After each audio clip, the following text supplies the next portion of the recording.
Episode 42 of the Bleach 1000-Year Blood War arc anime has just released, and the final core continues to go from strength to strength. This episode is titled Son of Darkness, and it's named after the moment Yhwach welcomes Ichigo into his throne room and claims him as his Son of Darkness. It adapts content from chapters 664 to 666, as well as chapters 672 to 674, so this is roughly 5 chapters worth of manga content, with a significant amount of anime exclusive editions to pad things out. The episode opens with a brand new anime original flashback, which features Orihime and Tatsuki, before moving into the conclusion of Urahara's incredible battle against Askin, which finally gave us the full reveal of his Bankai. From there, we shift over to Ichigo and Orihime confronting Yhwach, all whilst the anime original clash between Uryu and Hashward continues to rage on in the background. The episode wraps up with Yhwach demanding that Ichigo expend all of his power and die.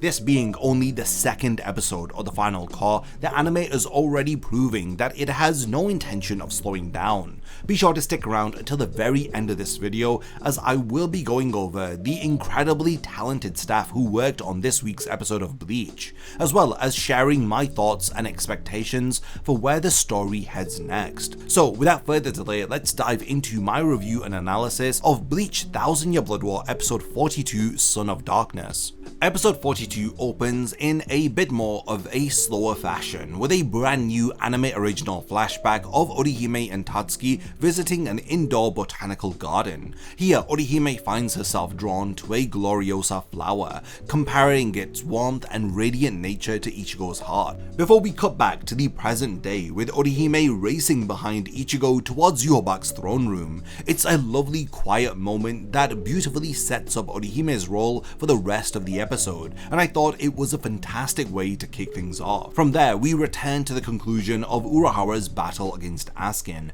and this is where the episode truly comes alive. After having his eye destroyed, Urahara finally activates his Bankai Kanonbiraki Benihime Aratame, and the anime treats this moment to a phenomenal extended introduction.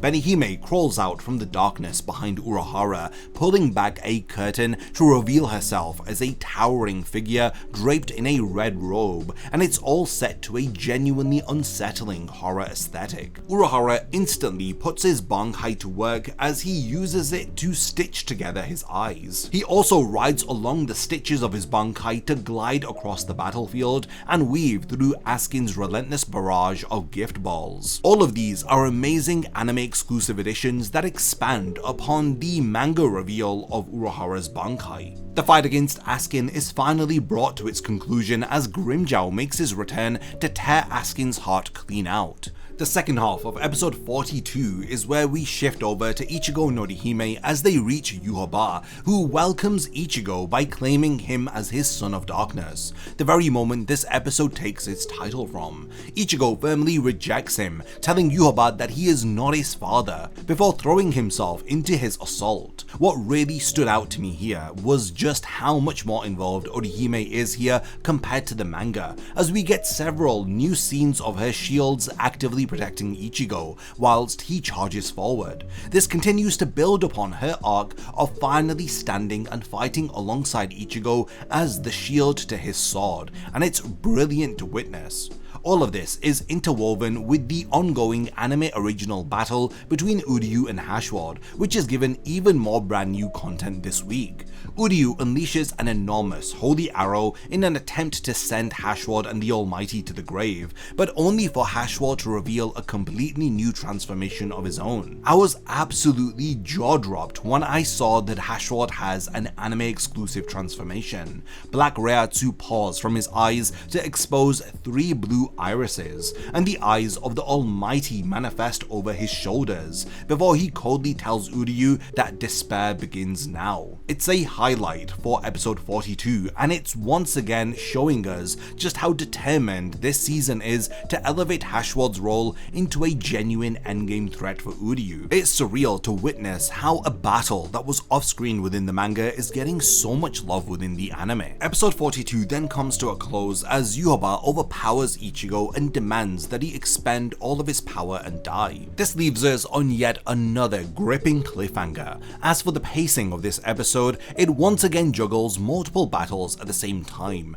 cutting between Urahara, Ichigo, and Uryu without ever feeling messy or disjointed. The Askin and Yhwach portions remain largely faithful to the manga, whilst the anime original editions for Orihime and Hashwad continue to flesh out the weaker moments of the source material. It was another confident and thoroughly entertaining episode, and the overall momentum of Corfu the Calamity shows no signs of letting up. In terms of the animation and staff involved with episode 42, this week's episode manages to take things even further while featuring a far less star-studded animation crew. If there is a single major takeaway from these last few episodes, it's that the additional 18 months of production time have allowed the staff to spread their wings in ways that the tighter schedules of previous cours simply didn't allow them to. To see what I mean, look no further than the episode director and storyboarder Shintaro Matsui. His previous work on Bleach was episode 35 of Cour 3. What he does there is nowhere near what he manages to accomplish here.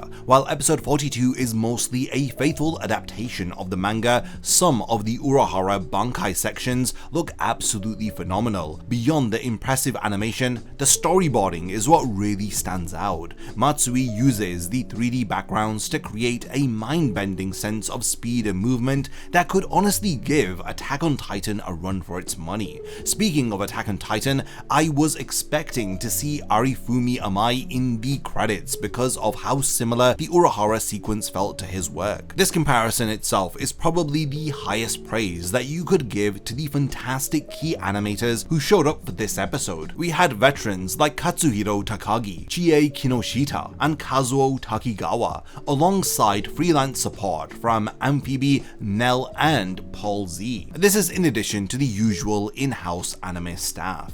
The animation directors also deserve a massive shout out for how consistently great Urahara looked throughout the episode. We have our in-house ADs Cindy Yamauchi, Mari Tominaga, and Rina Suzuki to thank for ensuring that every character stayed perfectly on model. Satoshi Sakai also did the Lord's work with the action corrections, as his trademark smoke effects and sparks were all over the action sequences. Overall, this was an amazing episode featuring staff I never expected to deliver at this level. If episodes like this are what we're getting from the smaller scale entries, I can only imagine what awaits us for when the core reaches its bigger moments. So that was my brief initial thoughts on Bleach 1000 Year Blood War episode 42. Much like the premiere episode, this one struck a great balance between faithfully adapting manga content and expanding upon it in all the right places. The conclusion of Urahara's fight against Askin was handled incredibly, with the extended introduction to his Bankai being a real highlight,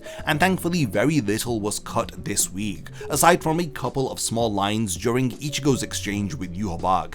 If anything, we once again received far more than what the manga originally offered to us, particularly when it comes to Orihime and the anime original battle between Uryu and Hashwad. Next week's episode is titled Blood for My Bone, and with this episode ending on Yhwach telling Ichigo to expand all of his power and die, I fully expect the battle between the two of them to escalate dramatically, likely leading into Ichigo unleashing his Horn of Salvation form. I also imagine we will see the continuation of Uryu's battle against Hashwad now that he has revealed his brand new transformation. Given how much this core loves to interweave its battles and rearrange the order of events, I wouldn't be surprised to see even more of the ongoing fights brought into the mix, and I cannot wait to see how it all unfolds. What were your thoughts about episode 42 of the 1000 Year Blood War arc anime? Did you enjoy the extended reveal of Urahara's Bankai? What are your thoughts about how Urahara vs. Askin was adapted? And what do you think of Hashwad's brand new anime exclusive form? And were you a fan of the expanded role that Orihime is receiving? Be sure to subscribe and turn on the bell notification so you don't miss any of my weekly updates.